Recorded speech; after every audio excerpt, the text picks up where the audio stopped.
Tuhan, untuk kami menyambut firman-Mu. Hanya di dalam satu nama, di dalam nama Tuhan Yesus Kristus. Haleluya. Amin. Puji nama Tuhan. Kita bersama-sama membuka Alkitab kita pada malam hari ini dalam kitab Daniel. Daniel 11 ayat 32. Daniel 11 ayat 32.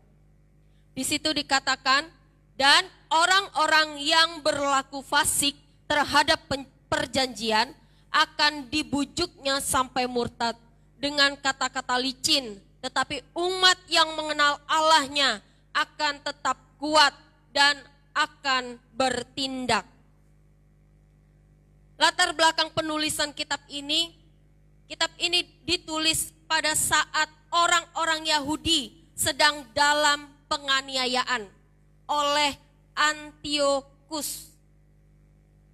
Kitab ini ditulis pada saat orang-orang Yahudi sedang mengalami penganiayaan yang sangat luar biasa. Bahkan saat itu mereka juga tidak dapat beribadah dalam rumah-rumah ibadah karena tempat-tempat ibadah dinajiskan oleh prajurit-prajuritnya Antiochus. Kalau Bapak Ibu Saudara baca di ayat yang ke-31, di situ dikatakan, bisa dibuka ayat 31. Tentara-tentaranya akan muncul, mereka akan menajiskan tempat kudus. Jadi tempat-tempat ibadah, tempat-tempat kudus dinajiskan sehingga bangsa Yahudi tidak dapat beribadah di dalamnya. Sama seperti keadaan kita saat ini. Kita saat ini sedang mengalami tekanan, sedang mengalami hal yang kurang mengenakan. Kita juga tidak bisa beribadah kepada Tuhan di rumah ibadah dengan leluasa. Sebagaimana biasanya. Kita tidak dapat beribadah seperti bagaimana biasanya. Namun, biarlah semua ini tidak mengurangi sukacita kita semua. Begitu juga dengan orang-orang Yahudi saat itu. Di situ dikatakan, dan orang-orang yang berlaku fasik terhadap perjanjian akan dibujuknya sampai murtad dengan kata-kata licin. Tetapi umat yang mengenal Allahnya akan tetap kuat dan akan bertindak. Hal-hal yang sulit, masa-masa sulit, terkadang Tuhan izinkan dalam kehidupan kita agar kita semua teruji, agar kita semua tampil sebagai emas yang murni. Pada saat masa-masa sulit terjadi bagi orang-orang Yahudi pada saat itu, banyak orang-orang Yahudi juga yang akhirnya gugur, yang akhirnya meninggalkan Tuhan, yang akhirnya pergi daripada Tuhan. Di situ dan orang-orang yang berlaku fasik. Siapa tuh orang-orang yang berlaku fasik? Orang-orang yang tahu dan yang menyaksikan tentang kebenaran Tuhan, tapi tidak meyakini, tidak percaya, dan tidak melakukannya dalam kehidupannya. Kalau kita hanya sebagai orang Kristen yang hanya datang ke gereja, aja untuk memenuhi bangku gereja aja, supaya tidak ditanya, supaya tidak ditelepon oleh Bapak Gembala atau Ibu Gembala atau diaken gereja. Datang ke gereja hanya sebagai rutinitas karena engkau orang Kristen. Maka kita bisa gugur ketika kita mengalami masa-masa yang sulit. Kalau engkau dan aku hanya beribadah, hanya datang kepada Tuhan, hanya untuk rutinitas saja. Bukan karena engkau dan aku mengasihi Tuhan. Tuhan mau kita semua umat-umat Tuhan mengenal Allah. Karena di situ dikatakan, Tetapi umat yang mengenal Allahnya akan tetap kuat dan akan bertindak. Hanya orang-orang yang mengenal Allah dengan baik, hanya orang-orang yang mengenal Allah dengan benar. Ketika ada masalah, ketika ada tantangan, ketika ada masa-masa sulit terjadi dalam kehidupannya, dia tetap setia kepada Tuhan. Dia akan tetap kuat. Dan dia akan tetap melakukan hal-hal yang hebat bersama dengan Tuhan.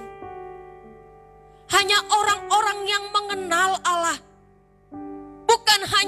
Bukan orang-orang yang hanya sekedar datang kepada Tuhan. Tapi orang-orang yang mengenal Allah.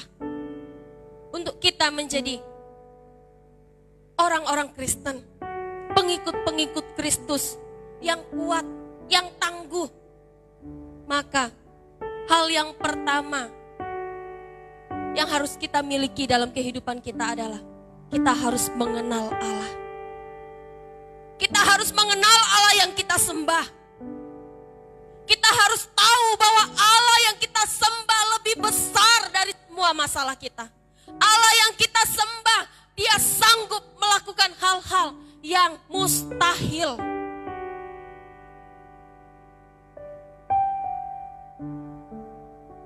Dan untuk kita mengenal Allah, maka kita harus punya hubungan khusus dengan Tuhan.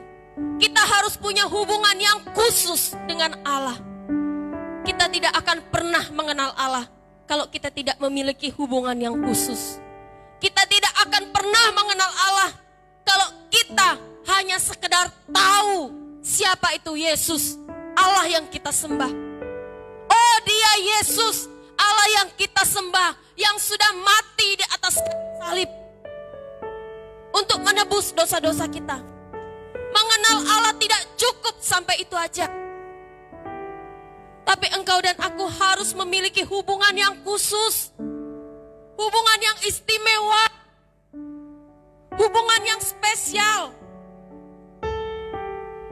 Sehingga engkau dan aku bisa mengerti, bisa mengenal Tuhan dengan dekat, dengan baik.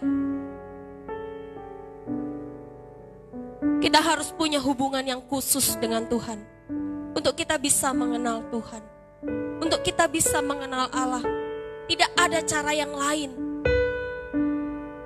Untuk kita bisa mengenal suami kita, maka kita harus punya hubungan khusus dengan suami kita. Untuk kita bisa mengenal teman kita, maka kita harus punya hubungan khusus dengan teman kita. Gak cukup hanya sekedar menjadi teman, tapi harus lebih lagi menjadi sahabat. Sehingga apa?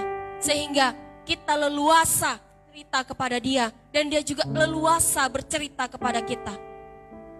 Sehingga kita mengenal apa kebiasaannya, apa kesukaannya, apa hobinya. Begitu juga dengan kita, pengikut-pengikut Kristus. Kita mengenal Allah bukan hanya sekedar tahu Yesus adalah Tuhan, Dia mati di kayu salib, bukan hanya itu saja. Tapi kita harus mengenal Tuhan dengan kita memiliki hubungan yang intim, hubungan yang istimewa dengan Dia. Jangan sampai kita semua gugur di masa-masa krisis yang saat ini kita alami. Kita gugur. Kita gugur dari perjuangan kita untuk mengiring dan mengikut Tuhan. Firman Tuhan katakan, banyak orang yang terpanggil, tapi sedikit orang yang terpilih. Pastikan engkau dan aku menjadi orang-orang yang terpilih. Dan untuk menjadi orang yang terpilih, maka engkau dan aku harus memiliki hubungan yang istimewa dengan Tuhan. Engkau dan aku harus mengenal Tuhan lebih lagi, agar apapun yang terjadi dalam dunia ini, engkau dan aku tetap kuat. Yang kedua, untuk kita menjadi orang-orang Kristen yang kuat, kita harus hidup di dalam doa. Kita harus hidup di dalam doa. Karena doa ini nafas hidup orang percaya. Ketika engkau tidak berdoa, engkau sedang tidak bernafas. Rohmu sedang mati. Memang tubuhmu hidup, tapi rohmu mati. Oleh karena itu, biasakanlah doa ini menjadi gaya hidup bagi engkau dan aku.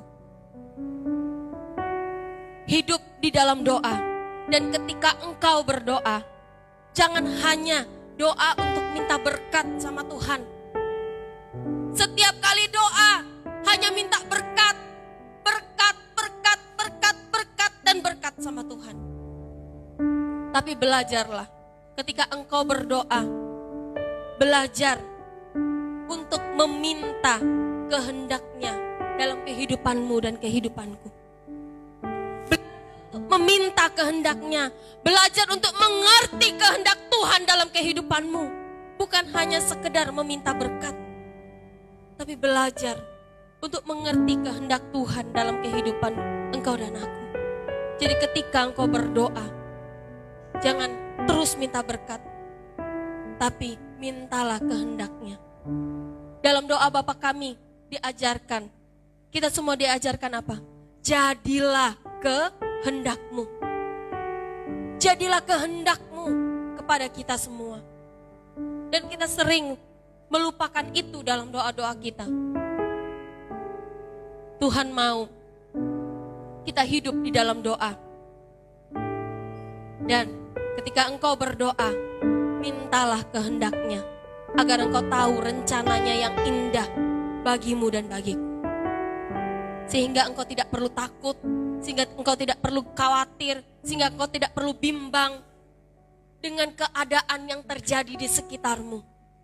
Karena engkau tahu, engkau punya Allah yang luar biasa, yang merancangkan damai sejahtera bagimu dan bagiku. Yang ketiga, ini yang terakhir, untuk kita menjadi anak-anak Tuhan, orang-orang Kristen, pengikut-pengikut Kristus yang kuat. Yang ketiga, kita harus menjadi orang-orang yang tetap setia. Bilang sama kanan kirinya, bilang sama suami sama istrinya, kamu setia enggak?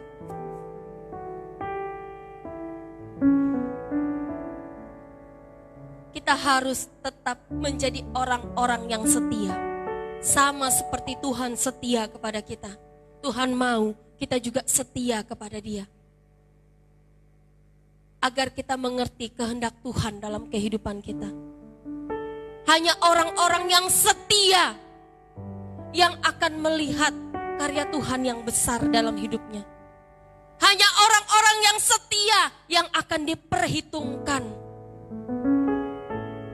Hanya orang-orang yang setia yang akan dipilih. Oleh karena itu, pastikan kehidupanmu dan kehidupanku tetap setia sampai akhir hidup kita.